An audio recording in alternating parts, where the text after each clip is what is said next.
ಓಂ ಶಾಂತಿ ವೀಕ್ಷಕರೇ, ಅಭಿಮಾನಿಗಳೇ, ಭಕ್ತರೇ, ಗುರುಮಕ್ಕಳೇ, ನಿಮ್ಮೆಲ್ಲರಿಗೂ ಒಳ್ಳೆಯದಾಗಲಿ. ನಾನೀಗ ಚಿಕ್ಕಬಳ್ಳಾಪುರ ಸಿಟಿಯಿಂದ ಪಾಪಾಗ್ನಿ ಮಠಕ್ಕೆ ಪ್ರಯಾಣ ಬೆಳೆಸಿದ್ದೀನಿ. ನಮ್ಮ ಶಿಷ್ಯ ಹಾಗೂ ಚಿಕ್ಕಬಳ್ಳಾಪುರ ಜಿಲ್ಲಾ ಅಧ್ಯಕ್ಷ ಓಂ ಶ್ರೀ ಶಕ್ತಿಮಾತ್ಮ ಜ್ಞಾನಮಂದಿರ ಗುರುಕುಲದ ಜಿಲ್ಲಾ ಅಧ್ಯಕ್ಷ ನಾಗರಾಜು HSC ಹುಣಸೆಗುಂಟೆ.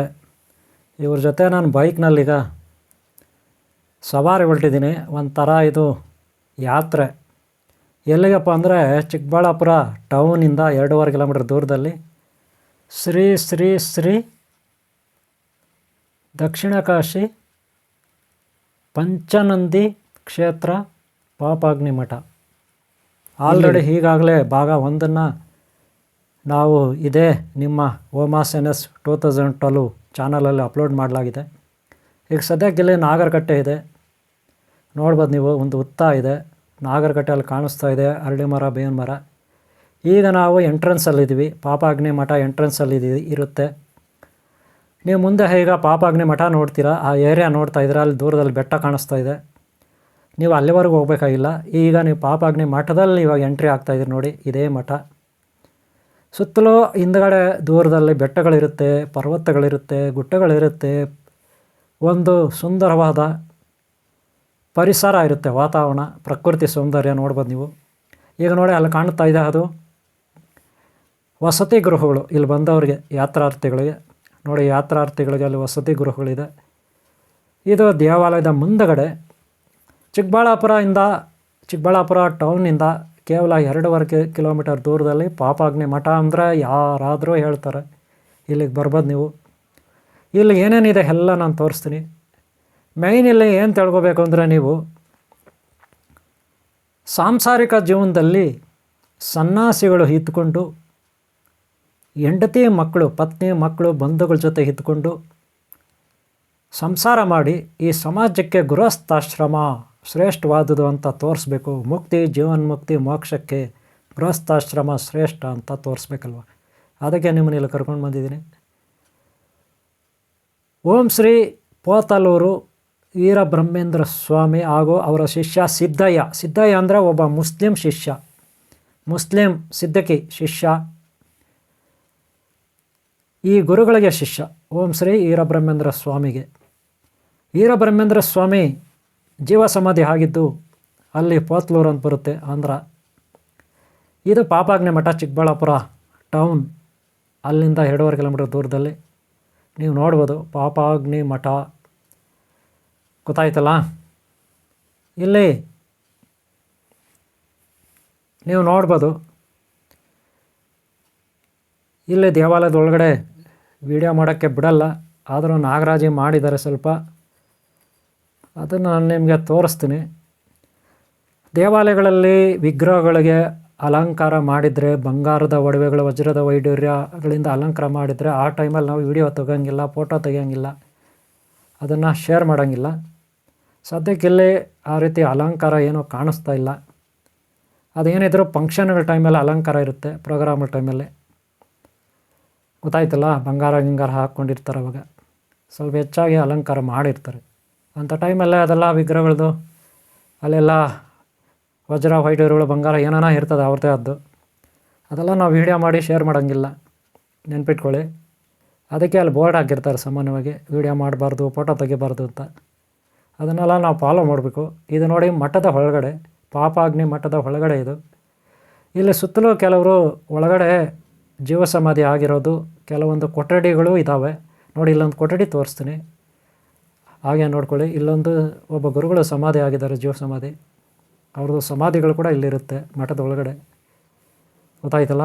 ಈಗ ಇಲ್ಲಿ ನಾವು ತೋರಿಸ್ತೀವಿ ನಿಮಗೆ, ಹಾಗೆ ನೋಡ್ತಾ ಹೋಗಿ. ಇವರೇ ಈ ವಿಡಿಯೋನ ಕೊನೆವರೆಗೂ ನೋಡಿ, ನಿಮಗೆ ಹೆಚ್ಚಿನ ಪುಣ್ಯಶಕ್ತಿ ಲಭಿಸುತ್ತೆ, ಗುರುಗಳ ಆಶೀರ್ವಾದ ಸಿಗುತ್ತೆ ನೋಡಿ. ಇದೊಂದು ಸಮಾಧಿ ಕೂಡ ಇರುತ್ತೆ ಇಲ್ಲಿ, ನೋಡಿದ್ರಲ್ಲ.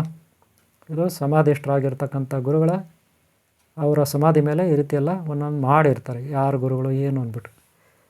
ಸಾಮಾನ್ಯವಾಗಿ ಈ ಮಠದಲ್ಲಿ ಸುಮಾರು ಇದೆ ಅಂಥವು, ಓಕೆನಾ. ಆಮೇಲೆ ಮೂಲ ದೇವರು, ಹಾಗೆ ಉತ್ಸವ ಮೂರ್ತಿ ನೋಡ್ತಾ ಇದ್ದೀರಿ ಈಗ ನೀವು. ಏನು ಓಂ ಶ್ರೀ ವೀರಬ್ರಹ್ಮೇಂದ್ರ ಸ್ವಾಮಿ ಉತ್ಸವ ಮೂರ್ತಿಯಲ್ಲಿದೆ. ಮೂಲ ದೇವರು ಒಳಗಡೆ ಇದೆ. ಈಗಲ್ಲ ಅರ್ಚಕರು ಆಮೇಲೆ ಆ ರಮೇಶ್ ಅವ್ರು ಯಾರೋ ಇದ್ದಾರಲ್ಲಿ, ರಮೇಶ್ ಅನ್ಕೊತೀನಿ, ಮಂಗಳಾರತಿ ತೊಗೊಳ್ತಿದ್ದಾನೆ ಅರ್ಚಕರ ಹತ್ರ. ಈಗ ಗೊತ್ತಾಯ್ತಲ್ಲ, ಇಲ್ಲಿ ಕೂತಿದ್ದಾರೆ ಈಗ ರಮೇಶು, ಲೆಫ್ಟಲ್ಲಿ ಕೂತಿದ್ದಾರೆ. ಈಗ ನಿಮ್ಗೆ ಕಾಣ್ಬೋದು, ಅವರು ತೋರಿಸ್ತೀನಿ ನಾನು. ಓಕೆ, ಅರಳೀಪುರ ರಮೇಶ್ ಅಂತವ್ರು ಯಾರು ಅಲ್ಲಿ ಕೂತಿದ್ದಾರಲ್ಲ ಅವರು. ಇವರು ಬಂದು ನಾಗರಾಜ್ ಎಚ್ ಸಿ ನಾಗರಾಜು, ಚಿಕ್ಕಬಳ್ಳಾಪುರ ಜಿಲ್ಲಾ ಅಧ್ಯಕ್ಷರು, ಓಂ ಶ್ರೀ ಶಕ್ತಿಮಾತ್ಮ ಜ್ಞಾನಮಂದಿರ ಗುರುಕುಲ. ಅಲ್ಲಿ ಕೂತಿದ್ದಾರಲ್ಲ ಅವರೇ ರಮೇಶು, ಅರಳೀಪುರ. ಅವರು ನಮ್ಮ ಗುರುಕುಲದ ಸದಸ್ಯರು, ಅಂದರೆ ಮೆಂಬರ್ ಅವರು. ಗೊತ್ತಾಯ್ತಲ್ಲ. ಈಗ ನೋಡಿ, ಅಲ್ಲೇ ಆ ಮಠದ ಪಕ್ಕದಲ್ಲಿ ಇನ್ನೊಂದಿದು ಒಂದು ಇರುತ್ತೆ ಮಠ, ಇದು ಕೂಡ. ಓಕೆನಾ. ನಾವು ಇಲ್ಲಿಂದ ಈಗ ಮುಂದಕ್ಕೆ ಹೋಗ್ತೀವಿ. ಎಲ್ಲಪ್ಪ ಹೋಗ್ತೀವಿ ಅಂದರೆ ಇನ್ನೂ ನೀವು ನೋಡೋಂಥದ್ದು ತುಂಬ ಇದೆ, ನಾನು ತೋರಿಸ್ತೀನಿ ನಿಮಗೆ. ಏನು ಹೇಳಿದೆ, ತುಂಬ ಇದೆ ನಿಮಗೆ, ನಾನು ತೋರಿಸ್ತೀನಿ. ಇಲ್ಲಿಂದ ಮುಂದೆ ಹೋಗೋಣ, ಸ್ವಲ್ಪ ಮುಂದೆ ಹೋಗೋಣ. ನೀವು ನೋಡ್ಬೋದು ಈ ಕಡೆ ನೋಡಿ, ಇಲ್ಲಿ ಒಂದು ಟ್ರಕ್ಕಿಂಗ್ ಮಾಡ್ಬೋದು. ಟ್ರಕ್ಕಿಂಗ್ ಅಂದರೆ ಏನು ಗೊತ್ತಾ, ಇಲ್ಲಿ ಸ್ಕಂದ ಪರ್ವತ ಅಂತ ಇರುತ್ತೆ ನೋಡ್ರಿ, ಅಲ್ಲಿ ಅದು ಆ ಒಂದು ಬೋರ್ಡಲ್ಲಿದೆ ಸ್ಕಂದ ಪರ್ವತ. ಇಲ್ಲಿಂದ ಹೋಗಿ ರೋಡಲ್ಲಿ ಪರ್ಮಿಷನ್ ಬೇಕು, ಅರಣ್ಯ ಇಲಾಖೆ ಅವರಿಂದ ಪರ್ಮಿಷನ್ ಬೇಕು. ಬಹಳ ಎತ್ತರವಾದ ಪರ್ವತಗಳಿರುತ್ತೆ ಅಲ್ಲಿ. ಆ ಪರ್ವತದ ಮೇಲೆ ಟ್ರಕ್ಕಿಂಗು ಅಂದರೆ ಹತ್ತೋದು, ಈ ಹಿಮಾಲಯ ಪರ್ವತ ಎಲ್ಲ ಹತ್ತಾರಲ್ಲ, ಎವರೆಸ್ಟ್, ಮೌಂಟ್ ಎವರೆಸ್ಟ್ ಎಲ್ಲ, ಆ ರೀತಿ. ಗೊತ್ತಾಯ್ತಲ್ಲ. ಅಲ್ಲಿ ಹೋಗ್ಬೇಕಂದ್ರೆ ಆನ್ಲೈನಲ್ಲಿ ಬುಕ್ ಮಾಡಬೇಕು. ಅದೇನೋ ಪ್ಯಾಕೇಜ್ ಇರುತ್ತೆ, ಏನೇನೋ ಸಿಸ್ಟಮ್ಗಳಿರುತ್ತೆ. ಟ್ರಕ್ಕಿಂಗು ಸ್ಕಂದ ಪರ್ವತ ಅಂದ್ಬಿಟ್ಟು ಅಲ್ಲಿ ಕಾಣುತ್ತಲ್ಲ ದೂರದಲ್ಲಿ, ಅದೇ. ಗೊತ್ತಾಯ್ತಲ್ಲ, ಕಾಣುತ್ತಲ್ಲ ದೂರದಲ್ಲಿ ನೋಡ್ರಿ, ಅಲ್ಲಿದೆ ಲೆಫ್ಟಲ್ಲಿ. ಓಕೆನಾ. ಸದ್ಯಕ್ಕೆ ಅದು ಇರಲಿ. ನಾವು ಹೋಗ್ತಾ ಇರೋದು ಇಲ್ಲೇ ಪಕ್ಕದಲ್ಲಿ ಪಾಪಾಗ್ನಿ ಮಠ ಇದೆಯಲ್ಲ, ಈ ಮಠದ ಗುರುಗಳು ಹಳೆಯ ಕಾಲದಲ್ಲಿ ಹಿಂದೆ ಓಂ ಶ್ರೀ ವೀರಬ್ರಹ್ಮೇಂದ್ರ ಸ್ವಾಮಿ ಅವರು ಬಾಲ್ಯ ಜೀವನ ಇದೇ ಏರಿಯಾನಲ್ಲಿ ನಡೆದಿದ್ದು. ಈ ಏರಿಯಾನಲ್ಲೆಲ್ಲ ಅವ್ರು ಆಟ ಆಡಿಕೊಂಡು ಓಡಾಡಿಕೊಂಡು ಕಾಲ ಕಳೆದಂಥದ್ದು. ವೀರಬ್ರಹ್ಮೇಂದ್ರ ಸ್ವಾಮಿ ಯಾರು, ಅವರು ನೋಡ್ರಿ, ಅವ್ರ ಅಪ್ಪ ಅಮ್ಮ ಇದ್ದಾರಲ್ಲ, ಅವರು ಪಾಪಮ್ಮ ಅಂತ ಅವರಮ್ಮ. ಆ ಅಮ್ಮನಿಗೆ ಮಕ್ಕಳಿಲ್ಲ, ಅವ್ರ ಗಂಡ. ಅವರೆಲ್ಲ ಕಾಶಿಗೆ ಹೋಗ್ತಾರೆ. ಅಲ್ಲಿ ಒಂದು ಮಗು ಸಿಗುತ್ತೆ ಅವ್ರಿಗೆ. ಆ ಮಗು ಆಮೇಲೆ ಇವರಿಬ್ಬರು, ಪಾಪಮ್ಮ ಮತ್ತು ಅವ್ರ ಗಂಡ. ಅಲ್ಲಿಗೆ ಎಷ್ಟಾಯಿತು, 3 ಜನ ಆಯಿತು. ಆ 3 ಜನ ಈ ಕಡೆ ಬರಬಾರ್ದು ಅಂತ ಒಂದು ಶಿವಲಿಂಗ ಕೂಡ ಹೊತ್ಕೊಂಡು ಅಲ್ಲಿಗೆ 4 ಆಗುತ್ತಲ್ಲ, ಅವಾಗ ಇಲ್ಲಿ ಬರ್ತಾರೆ. ಅದೇ ಮಗುನೇ ವೀರಬ್ರಹ್ಮೇಂದ್ರ ಸ್ವಾಮಿ. ತುಂಬ ಪವಾಡ ಪುರುಷರಾಗಿ ಸಿದ್ಧ ಪುರುಷರಾಗಿರ್ತಾರೆ. ಓಕೆನಾ. ಈಗ ಸದ್ಯಕ್ಕೆ ಇಲ್ಲಿ ಗೋಮಾತೆಗಳು ಬರ್ತಾ ಇದೆ, ಬಾಲಕ ಬರ್ತಾ ಇದ್ದಾರೆ. ನೋಡೋಣ, ಇವ್ರನ್ನ ವಿಚಾರಿಸೋಣ.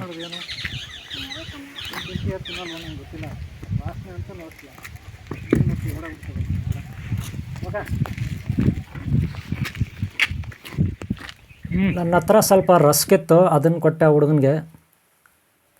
ಇನ್ನೂ ನೋಡಿ, ಅಲ್ಲಿ ಕಾಮಧೇನುಗಳು ಇಳಿತಾ ಇದೆ. NSL ಕಾಮಧೇನುಗಳು ಇಳಿತಾ ಇದ್ದಾವೆ. ಯಾವ NSL ಕಾಮಧೇನುಗಳು ಇಳಿತಾ ಇದ್ದಾವೆ. ಅವು ಏನಪ್ಪ, ನಮ್ಮ ಕಡೆನೇ ಕುಂಭ ಥರ ಬರ್ತಿದ್ದಾವೆ, ನಮ್ಮ ಮೇಲೆ ದಾಳಿ ಮಾಡೋ ಥರ ಈ ಕಡೆ ಬರ್ತಿದ್ದಾವೆ. ರಸ್ತೆ ಬಿಟ್ಟು ಈ ಕಡೆ ಬರ್ತಿದ್ದಾವೆ. ನೋಡೋಕ್ಕೆ ಭಾಳ ಭಯಾನಕ ಇರುತ್ತೆ, ತುಂಬ ಥ್ರಿಲ್ಲಿಂಗ್ ಆಗಿದೆ. ನೋಡಿ, ಅದು ನೋಡಿ ನಮ್ಮ ಕಡೆ ಬರ್ತಾ ಇದೆ. ಗುರಾಯಿಸ್ಕೊಂಡು ಓ ದೇವರೇ ದೇವರೇ ದೇವರೇ, ಓಂ ಓಂ ಓಂ ಓಂ ಶಾಂತಿ ಶಾಂತಿ ಶಾಂತಿ ಶಾಂತಿ ಅಮ್ಮ, ಓಂ ಶಾಂತಿ ಅಮ್ಮ. ಇಲ್ಲಿ ಬಂದು ಆ ಕಡೆ ಹೊರಟೋಗ್ತಾ ಇದೆ. ಇಲ್ಲಿವರೆಗೂ ಬಂತು ನೋಡಿ, ಹತ್ರನೇ ಇದ್ದೀವಿ. ರಸ್ತೆ ಬಿಟ್ಟು ಇಲ್ಲಿಗೆ ಬಂತು. ಈ ಕಡೆ ನೋಡ್ರಿ, ಇದು ಬಂತು ಅಮ್ಮ ಅಮ್ಮ ಅಮ್ಮ ಅಮ್ಮ. ಸದ್ಯಕ್ಕೆ ಅದು ಕುಂಭಕ್ಕೆ ಬರ್ತಾಯಿಲ್ಲ ಅಮ್ಮ. ನೋಡಿ, ರಸ್ತೆ ಬಿಟ್ಟು ಬಂತು, ಹೆಂಗೆ ಹುಡುಗ ಬಂದ. ಅಮ್ಮ ಬಚಾವ ಆದ್ವಿ. ಆ ದೈವನೇ ಕಾಪಾಡ್ದ, ಗುರುನೇ ಕಾಪಾಡ್ದ. ಗೋ ಮಾತೆ ರೀ, ಏನು ಮಾಡಲ್ಲ.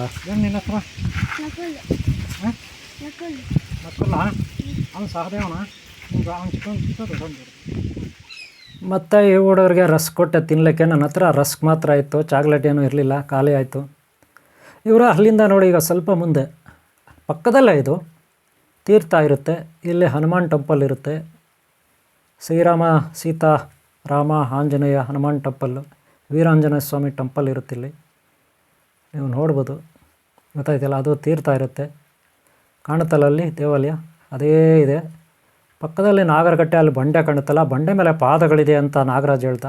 ಅಲ್ಲಿ ಪಾದಗಳ ಬಂಡೆ ಮೇಲೆ ನಾನು ಹತ್ತಲಿಲ್ಲ, ಯಾಕಂದರೆ ಇವ್ರೇನು ಮಾಡ್ತಾರೆ, ಯಾವುದೋ ಒಂದು ಬಂಡೆ ಮೇಲೆ ಹನುಮಾನ್ ಪಾದಗಳು, ಇದು ಸೀತಾಮಾತೆ ಪಾದಗಳು, ಇದು ವೀರಬ್ರಹ್ಮೇಂದ್ರ ಸ್ವಾಮಿ ಗುರುಗಳ ಪಾದಗಳು ಅಂತ ತೋರಿಸ್ತಿರ್ತಾರೆ.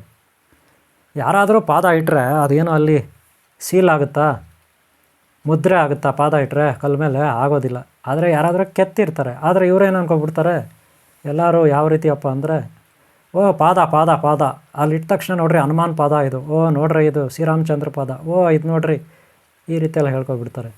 ಒಂಥರ ಮೂಢನಂಬಿಕೆ ಅಂತ ಹೇಳ್ತಾರೆ. ಅದು ನನಗಿಷ್ಟ ಆಗಲ್ಲ, ಅದಕ್ಕೆ ಆ ಬಂಡೆ ಮೇಲೆ ನಾನು ಹತ್ತಿಲ್ಲ. ಆಮೇಲೆ ನೋಡಿ, ಆ ಪಕ್ಕದಲ್ಲೇ ಇದು ಒಂದಿದೆ. ಏನಪ್ಪ ಇದೆ ಅಂದರೆ ನೋಡಿ, ಇಲ್ಲಿ ಧ್ಯಾನ ಮಾಡೋ ಸ್ಥಳ. ಇಲ್ಲೆಲ್ಲ ಯಾರು ಗಲೀಜು ಮಾಡಬಾರ್ದು, ಸ್ವಚ್ಛತೆ ಕಾಪಾಡ್ಕೋಬೇಕು ಅಂತ ಇರುತ್ತೆ ಈ ದೇವಸ್ಥಾನ ಪಕ್ಕದಲ್ಲಿ ಮುಂದುಗಡೆ, ಆ ತೀರ್ಥದ ಪಕ್ಕದಲ್ಲಿ. ಓಕೆನಾ? ಇಲ್ಲೆಲ್ಲ ಏನೇನಿದೆ ಅಂತ ತೋರಿಸ್ಬಿಡ್ತೀನಿ.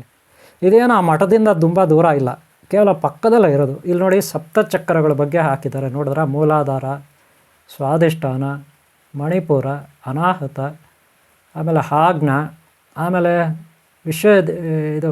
ವಿಶುದ್ಧ, ಆಮೇಲೆ ಆಜ್ಞಾ, ಆಮೇಲೆ ಸಹಸ್ರಾರ ಅಂತ ನೋಡ್ಕೊಳ್ಳಿ. ಫಸ್ಟಿಂದ ಮೂಲಾಧಾರ, ಆಮೇಲೆ ಸ್ವಾಧಿಷ್ಠಾನ, ಆಮೇಲೆ ಮಣಿಪುರ, ಆಮೇಲೆ ವಿಶುದ್ಧಿ, ಆಮೇಲೆ ಆಜ್ಞಾ, ಆಮೇಲೆ ಸಹಸ್ರಾರ. ಓಕೆನಾ?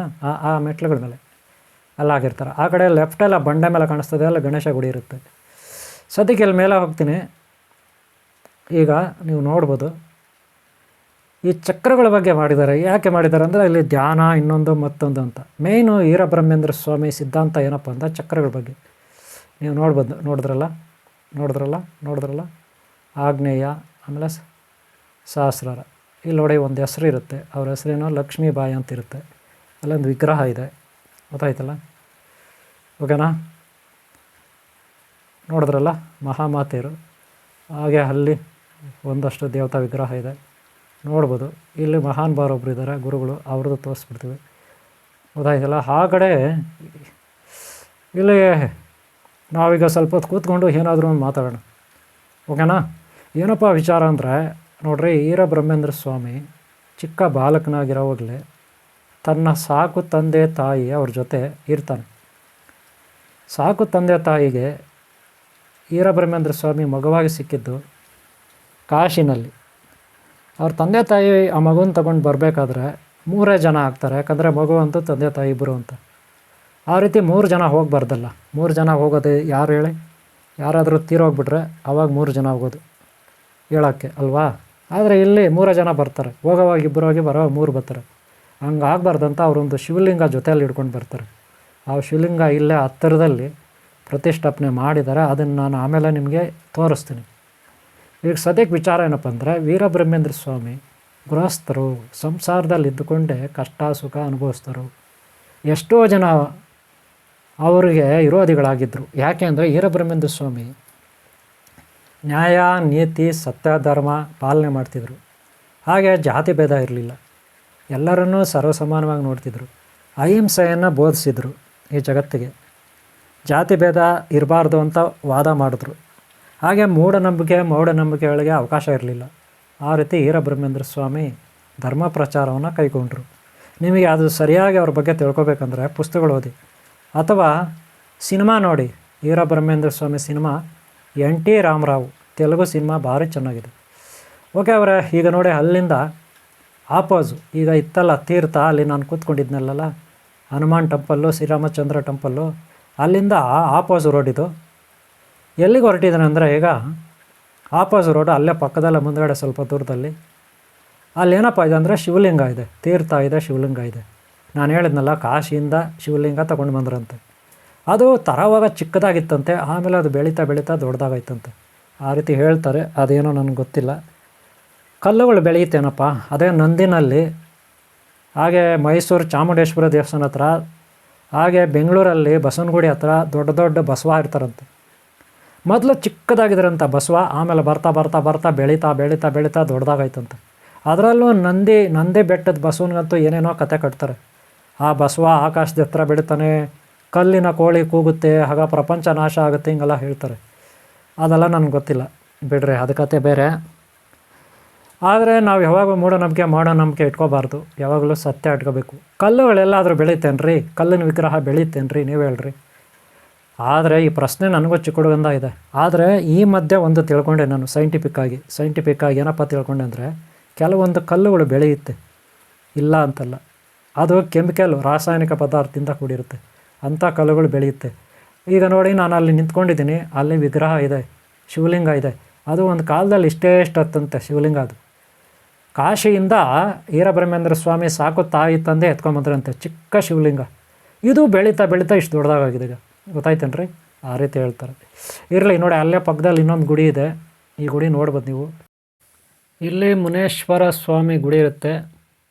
ಇಲ್ಲಿ ಪಕ್ಕದಲ್ಲಿ ಹಳ್ಳಿದೆ, ಆ ಅಮ್ಮ ಪೂಜೆ ಮಾಡ್ತಾರಲ್ಲ, ಈಗ ನೋಡಿದ್ರಲ್ಲ ಆ ಅಮ್ಮ ಪೂಜೆ ಮಾಡ್ತಾಳೆ.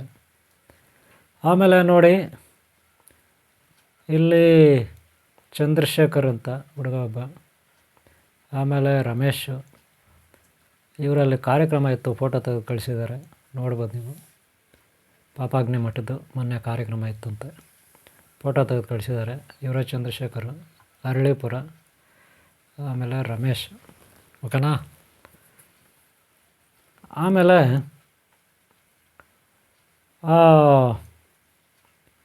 ನೀವೆಲ್ಲ ಭೇಟಿ ಕೊಡಿ, ಇಲ್ಲಿ ಹೋದಾಗ ಭೇಟಿ ಕೊಡಿ, ನೋಡ್ಕೊಂಡು ಬನ್ನಿ, ಒಳ್ಳೆಯದಾಗಲಿ ಎಲ್ಲರಿಗೂ. ಹಾಗೆ ವಿಡಿಯೋ ಇಷ್ಟ ಆದರೆ ಒಂದು ಲೈಕ್ ಮಾಡಿ, ಹಾಗೆ ಹಿಂದಿನ ಭಾಗಗಳು ನೋಡಿ, ಹಾಗೆ ಮುಂದಿನ ಭಾಗಗಳು ನೋಡಿ, ನಿಮಗೆಲ್ಲ ಒಳ್ಳೆಯದಾಗಲಿ. ಓಕೆನಾ. ಎಲ್ಲರಿಗೂ ಒಳ್ಳೆಯದಾಗಲಿ. ಯಾವಾಗಲೂ ನಾವು ಸತ್ಯವಾದ ಶುದ್ಧವಾದ ನಂಬಿಕೆಯನ್ನು ಇಟ್ಕೋಬೇಕು, ಮೂಢನಂಬಿಕೆ ಇಟ್ಕೋಬಾರ್ದು. ಗೊತ್ತಾಯ್ತಲ್ಲ. ಶಿವಲಿಂಗ ಕಲ್ಲಿಂದು ಬೆಳೆಯುತ್ತೆ, ಕಲ್ಲಿನ ಕೋಳಿ ಕೂಗುತ್ತೆ, ಕಲ್ಲಿನ ನಂದಿ ಬೆಳೆಯುತ್ತೆ, ಈ ರೀತಿಯೆಲ್ಲ ಮೂಢನಂಬಿಕೆಗಳು ಇಟ್ಕೋಬಾರ್ದು. ಯಾವಾಗಲೂ ನ್ಯಾಯ, ನೀತಿ, ಸತ್ಯ, ಧರ್ಮವನ್ನು ಆಚರಣೆ ಮಾಡಬೇಕು. ಇದನ್ನೇ ಶ್ರೀ ವೀರಬ್ರಹ್ಮೇಂದ್ರ ಸ್ವಾಮಿಯವರು ಜಗತ್ತಿಗೆ ಸಾರಿದ್ದು. ಆಮೇಲೆ ಗುರುವನ್ನು ಮರಿಬಾರ್ದು, ಗುರುವೇ ಎಲ್ಲ ನಮಗೆ ಅಲ್ವಾ. ಓಕೆ ಅವರೇ, ನಿಮಗೆಲ್ಲ ಒಳ್ಳೆಯದಾಗಲಿ. ಈ ಭಾಗ ನಾನು ಇಲ್ಲಿ ಮುಗಿಸ್ತಾ ಇದ್ದೀನಿ. ಹೆಚ್ಚಿನ ಮಾಹಿತಿಯನ್ನು ಮುಂದೆ ಕೊಡಲಿಕ್ಕೆ ಪ್ರಯತ್ನ ಪಡ್ತೀನಿ. ಈ ವಿಡಿಯೋ ಇಷ್ಟ ಆಗಿದರೆ ಒಂದು ಲೈಕ್ ಮಾಡಿ, ಸಬ್ಸ್ಕ್ರೈಬ್ ಆಗಿ ಹಾಕ್ಕೊಳ್ಳಿ. ನಿಮ್ಮೆಲ್ಲರೂ ಒಳ್ಳೆಯದಾಗಲಿ. ಓಂ ಶಾಂತಿ, ಓಂ ಶಾಂತಿ, ಓಂ ಶಾಂತಿ ಅವರೇ.